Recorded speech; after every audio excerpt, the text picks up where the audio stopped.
A guy I dated over the summer got married last weekend. I'm not really Welcome back to Male Choices. Today we're breaking down a classic situation, a woman feeling the sting of regret because the guy she was seeing moved on and got married. We'll dive into why she's feeling this way, how he moved forward, and what lessons we can learn from it all. If you're ready for the full breakdown, make sure to like, subscribe, and hit that notification bell so you don't miss out. Let's jump in. I'm so obsessed with him, but he avoids me. Like I wasn't his girlfriend of 2 years whom he lived with. So right away, this is already kind of like an odd video because I'm not exactly seeing the gotcha, but there's gotta be a gotcha because this video has 100,000 likes. I guess the idea here is that she's not obsessed, even though she's clearly sending him walls of text. She's just entitled to do so because of the length and duration of their relationship. But that's not true. You're allowed to avoid someone that you break up with, no matter how long you dated for. But let's see if her caption gives us any more clarity. Fine one day, ghosted the next, without reason. Hashtag breakup. I mean, it looks like the reason is right there. It says hashtag breakup. When people break up, they're not supposed to keep acting like they're dating each other. Still, she's getting a lot of support in the comments, with people basically being like, girl, don't feel embarrassed. Don't let anybody make you feel bad. We all do this after a breakup. And like, I guess that's probably a little bit true. We've probably all had a breakup where we didn't exactly handle it very gracefully, but listen, vague sad posting, totally normal after a breakup. What I don't recommend, taking the footage from when you were dating your ex and using it to continue making videos about what you could have been publicly. I understand that everyone grieves differently, but you understand that this would not survive the gender swap test, right? If a guy got dumped by a girl but then continued using videos of her to make content on TikTok, y'all would call him the most derogatory names imaginable. If your ex wasn't sure that the breakup was a good idea, he is now. And imagine how future guys would react to this. They would be like, did you make a breakup video montage of your ex? I typically think of the concept of winning the breakup as pretty childish, but what it refers to is whoever leaves the relationship with the most dignity. And honestly, since he was so cowardly to have just ghosted you out of nowhere, you had the higher ground. You could have been winning, and you still can. Just delete this. If you break up with someone, do not use their face in any kind of I miss you video. It's not illegal, it's just super cringy and weird. All right, listen up. Here's what we're dealing with. We've got this woman, her man's left her, and instead of taking a step back, she's blasting her every emotion on social media for the world to see. You know the type. Pure entitlement. Toxic as it gets. Playing the victim, acting all shocked he walked away, but come on, is anyone actually surprised? Her behavior is exactly why he's gone. Toxicity. Entitlement. It drains a relationship faster than anything else. And here's the kicker. She probably doesn't even see it. She's out there thinking she's some kind of queen, deserving the world, yet giving nothing in return. Newsflash. Men notice this stuff. We don't stick around when it's clear everything's on her terms and our needs. They're just brushed aside. Now here's the interesting bit. Flip the genders. Imagine a guy doing the same thing, plastering his feelings all over the internet, dragging his ex, playing the victim, throwing shade at every chance. You know what'd happen. People would call him out immediately for being petty, immature, toxic. Society's got a double standard as clear as day. But when she does it, it's, oh, she's just emotional, she's hurt. Nah, let's call it what it is, toxic behaviour. Honestly, can you blame the guy for leaving? Men crave peace, not this drama and chaos. It's no wonder he chose to walk.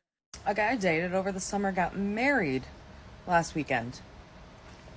I'm not really sure how I feel about it. So not many people that I go on dates with I add to my Facebook. But this man, we dated for months. And I added him to my Facebook. And I was like, okay, so I'm scrolling through Facebook yesterday and all of a sudden he pops up. It's this beautiful wedding. It's this woman. She's on the freaking mountainside with an ocean behind her. Like this beautiful picture. And I look and it's him. And I was like, sir. So then I'm perplexed. And I'm like, okay, well, did you like meet and fall in love and get married after 4 weeks? Because I guess, I mean, that happens, right? People get married on the first date and are together forever. People are together for 10 years and get married and then get divorced the next year. Like, shit happens. I'm not here to judge. I'm just trying to figure out now how bad I got played. So I dated this man from April until almost June. Like, it was a months of my life. And it wasn't like a casual thing. We saw each other at least once a week. We went away for a weekend together. And I was trying to like put the math together in my head. So I looked. Now, when we stopped seeing each other, he lived a little far away. So it wasn't like something, we never had like the seeing other people conversation. It wasn't something like that we were talking about. But I thought like we were dating. I wasn't dating other people. When we stopped talking to each other, it was because he said he started dating someone else, and that he didn't see, we were not as compatible, blah, blah, blah, whatever. And it was a very adult way to break up. And I was like, okay, that's fine. I totally get that. But now, looking back, I'm like, were you dating her the entire time? You married her. It's been months. So I did a little bit more digging. And I looked on her Facebook, and I was trying to figure out, like, when she put that they were official. And because I'm like, am I good luck Chuck? Like, you leave me, and then you meet the love of your life, and then you get married right away? Or were you playing both of us at the same time? And according to her Facebook, they were together for sure the entire time that I was dating him. I clearly didn't know. I don't know what kind of deal they had going on, but how would you feel if someone you dated for months got married like that quickly? I don't know how to feel about this. All right, here we go again. Another woman's all bent out of shape because the guy she was casually dating for, a couple of months? Well, he went and got married last weekend. And now she's acting like they had some deep, committed relationship. Let's add a dose of reality here, because there's a whole lot of delusion going on. First off, April to almost June. That's not months of dating, that's 2 months. Barely even a season. And she's out here talking about it like it was some kind of serious, long-term deal. Let's be honest, it wasn't. It wasn't a boyfriend-girlfriend situation, it was just casual. Now she's mad because he moved on and married someone else. Come on, spring and summer aren't interchangeable, and 2 months of dating doesn't make for some deep connection worth holding on to. Her making it out to be more than it was just shows how some people try to inflate these casual flings into something bigger than they are. Here's the reality. Men marry the woman in front of them when they're ready. Plain and simple. It's not about how long they've known her or how intense the fling was. When a guy's ready to settle, he settles.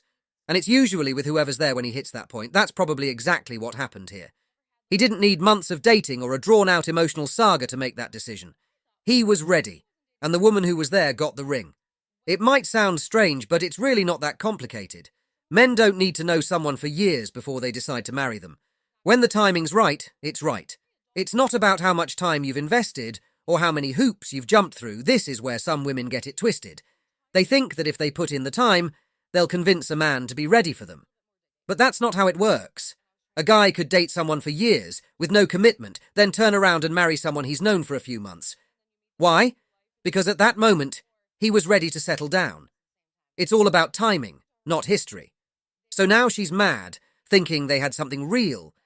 And he's married to someone else, but the truth is it wasn't that deep. And she's only upset because she wasn't the one he chose when he was ready to take that step. If a man leaves you, he doesn't want you. I feel like I need to be very clear about this. Now, when I say he doesn't want you, I mean as something serious. Because a lot of times men will come in and out of women's lives and women will think that that means something and they want to know, what should I do? You should understand that that man has you as a placeholder. Likely you guys are having, being intimate, and that's why he's keeping you around. But does he see you as a girlfriend and as a wife? No, he does not. Understand that men are very prideful and entitled in nature. So a man is never going to have a woman that he sees as valuable and he thinks that could be his girlfriend, wife, life partner, and let her go and run the risk of someone else picking her up. Because if he sees you as valuable, and remember, a lot of men in their mind have high standards for themselves, entitled high standards, but I digress. He's going to automatically assume that other men are going to see you as valuable because he knows what his checklist is and what it takes to pass that checklist. So a man is not going to meet a woman he sees as the one and then let her go or be ghosting her because A, he doesn't even think that the one would accept that kind of treatment. So the fact that you're accepting that treatment also lets him know you're not the one. But he's not going to have someone he thinks is the one and is going to be the person that he would want to spend his life with and then ghost her. He's not going to do that. Because people, but men specifically, don't let go of what they think is valuable. It's literally like picking up a bag with 20k in it, spending £50 and then putting it down, and then going back later and seeing if it's still there. It makes no sense. He is going to hold on to it because to him that has value. He needs it. It's going to help him in his life. That is exactly how men think about the one. When they find the woman that's the one for them, they are not letting that woman go. So if a man drops you out, no bueno. Don't get it twisted. There are times where a man can see you as the one and act a fool, so you're the one who has to let him go. That's a different situation. However, I'm not saying let this man be playing knockdown ginger with your heart, coming in, running. No. But men are not always the most switched on when it comes to relationships, and it takes them a while to get into the mindset. So a man might make a mistake, you might cut it off, and you may then be able to give him another chance depending on what the mistake is. Absolute hell to the na for any kind of abuse, particularly physical abuse. Just no. Cut that man off, one and done. But if he was getting a bit too froggy, if he wasn't keeping his word, little things that can turn into big things, you can give him another chance. But only if you were the one that cut him off. And I'm not talking about the cutting off, because some girls will tell me that they broke up with their boyfriend. You did not break up with him. He treated you so bad and made it so clear that this was the only treatment you were getting, that you had no other choice but to leave. Otherwise, you would look absolutely insane in the membrane. I'm not talking about that. I'm just talking about when a guy makes a mistake, you check it, you're like, I'm not really on that. Then he comes back with a change of mind and heart. And also, if he comes back and he hasn't changed his mind and his heart and he's still doing the dumbness, cut him off, one and done. But yeah, I really wanted to clarify that, because there's a lot of girls who will message me and be like, oh, he ghosted me or he left. You're not the one. You're not the one. You're a placeholder, you're a good time, you're entertainment, you're the right now girl, you're not the forever girl, because a man will never leave a woman that he thinks is valuable and adds value to his life. I hope that helps. Now, like I always say, there's always an exception to the rule. For best results, assume it's not you. Mwah. All right, here's the truth that no one's telling you. Ghosting, it's got a real effect on women. In fact, some of them fall even harder. Here's why. When a guy goes off the radar, it creates this mystery, this allure. Suddenly, she's thinking about him non-stop, wondering what happened, creating all these stories in her head about why he vanished. It's like he becomes addictive and she can't get him out of her mind. Now, compare that to the guy who's always around, texting, calling, chasing her. What happens?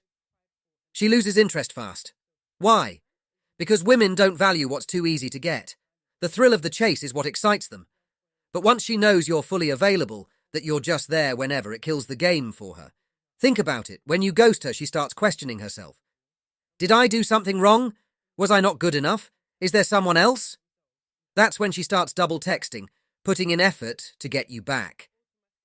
It's the classic, you want what you can't have scenario. But here's the funny part. The moment you start chasing, her respect for you tanks. She sees it as desperation. And nothing kills attraction faster. You're telling her she's worth more than you are, and no one's drawn to desperation.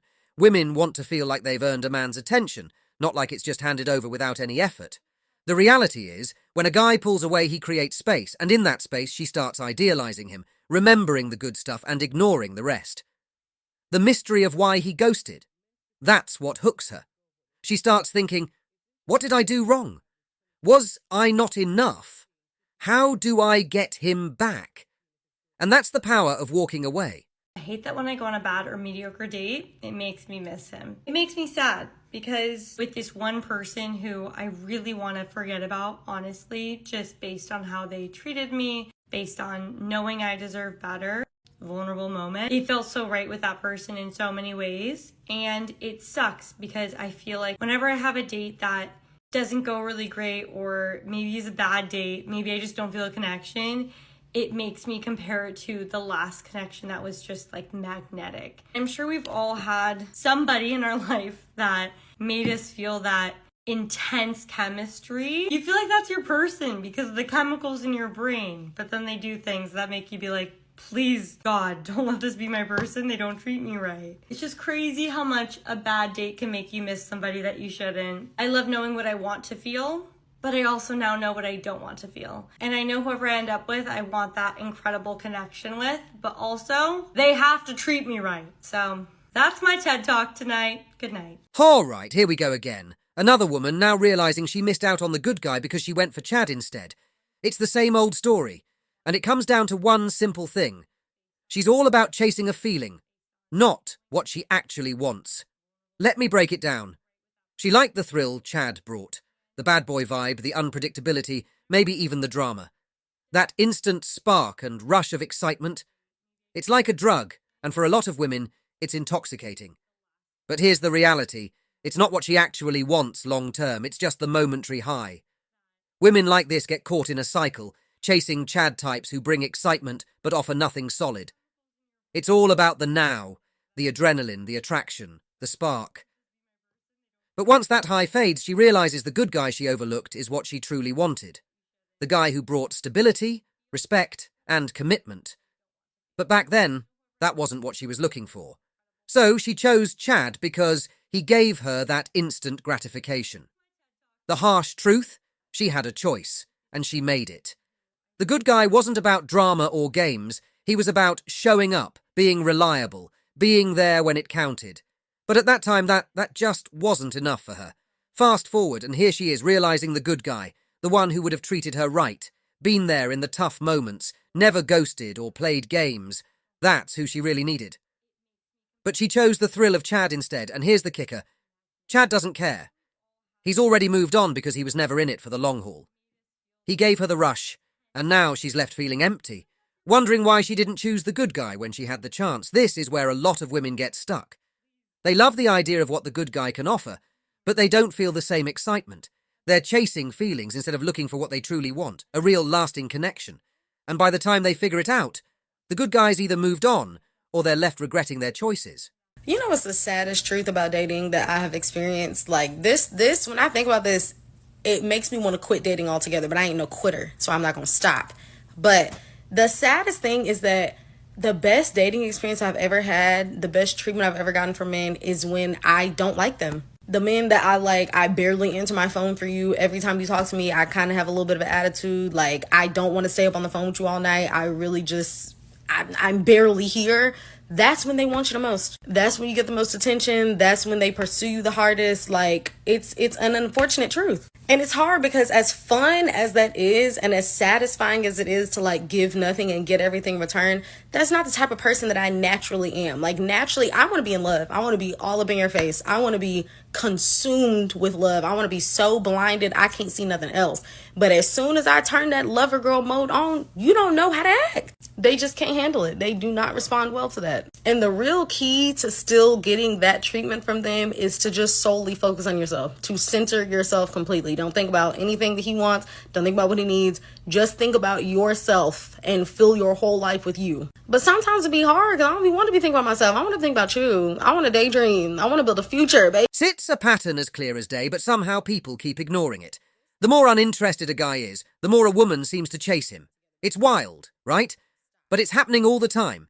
And you gotta wonder, why are women running after guys who clearly don't care?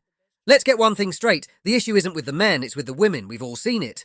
A guy barely texts back, doesn't make plans, clearly isn't invested, yet she's bending over backward to get his attention. And here's the kicker. She knows he's not interested.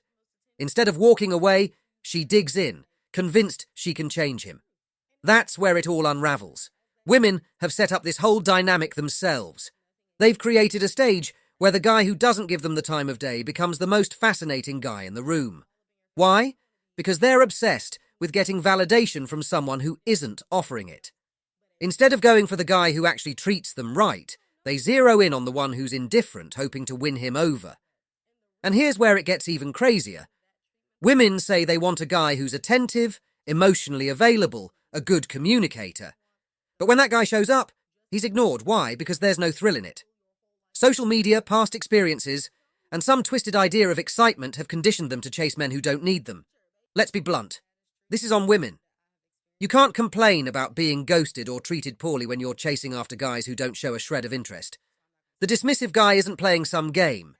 He's just not invested. And that lack of effort is exactly what pulls them in.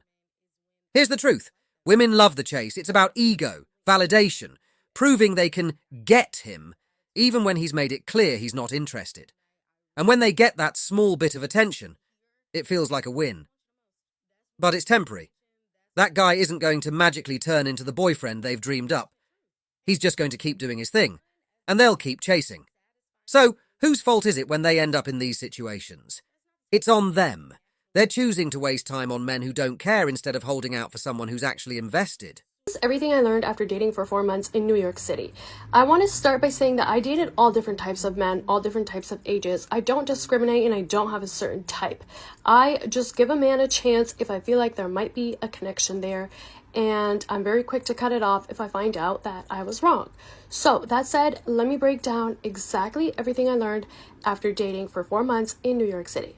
The first thing I learned is that these men will waste your time. So I learned to start asking very specific questions very early on so I could determine what type of man I was talking to. And if he gave me answers that I didn't like or I didn't align with, I was very quick to cut him off. The second thing I learned is that a lot of them will flex with the type of dates that they take you on, like they have money. But if you actually ask them for money, they can't give it to you because they don't have it. So I learned to not be impressed by any type of date. And obviously, New York City is very different than Toronto. So a lot of the experiences that I had were new to me and I was impressed. But I realized that I had to act like I wasn't. Like I had to act like it was normal for me. I'm not a good actress. I prefer to be authentic all the time. And so if I feel like a man is trying to impress me with a date and that's it, he doesn't really have anything else to offer me, then I am quick to cut him off, and that's what I ended up doing most of the time. The third thing I realized is to not get emotionally attached to any man, because one thing about New York men is they will be in love with you one day and they will ignore your entire existence the next. So at the first sign of inconsistency, I dropped them. I was able to do that easily because I did not get emotionally attached. Fourth thing I realized is that all of them have a roster whether they admit it or not. So if I have the slightest inclination that I am on a rotation, I drop the guy I'm talking to. That's why I've been single despite dating for 4 months, because none of these men are satisfied with one girl. But unfortunately, I haven't met one man, let alone 2, that can satisfy me. So my roster is currently empty. And the last thing I learned is that they are focused on getting one thing and one thing only. Can you guess? Yeah, I'm sure you can. And if you say no to them, they flip a switch on you. So I kind of learned to gauge which guys I should be direct with when it came to whether or not I wanted to sleep with them, and which guys I would try to avoid being direct with and just go home and then not text them again.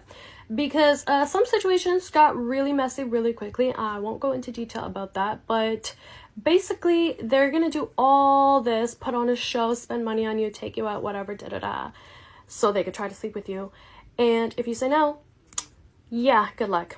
So yeah, I think I'm just gonna stay single. Here we have someone bragging about dating all types of men, different ages, backgrounds, whatever. But let's be real, all that means is a high body count, plain and simple. And here's the wild part. She's acting like this somehow boosts her value. But the truth? It's only pushing her further away from what she claims she's after. When someone's out here talking about dating all kinds of men, sampling the whole buffet, it's not a flex. It just means you've been on a never-ending search for something that's likely never going to show up. At this point, it's not about finding genuine connection. It's about staying in the game. And let's be honest, the older you get, the harder that game is to play. If you've been through that many types and none of them have stuck, it's time to face reality. She's not looking for love. She's looking for a paycheck. Let's call it what it is. A sugar daddy hunt. If you're hopping from one man to the next and still not finding what you want, it's less about love and more about securing the bag. It's not about values, compatibility, or a real connection anymore. It's about lifestyle and convenience. And that's why she's going to stay single forever. These older, established guys she's chasing, they know the game better than she does. They see right through it. The only guys left entertaining her are the ones looking for a quick fling, nothing serious. They know she's been around the block a few times, and they're not signing up for any long-term commitment. The irony is, women like this talk about wanting a committed, long-lasting partnership, but their choices are exactly why they end up alone. You can't treat relationships like a revolving door for years, then act surprised when no one's taking you seriously. The sad part? She's probably already planning for a future that includes a cat and a whole lot of regret. She spent her time chasing guys, thinking she was too good to settle down, only to end up alone, with nothing to show for it but fading memories and slimmer options by the day.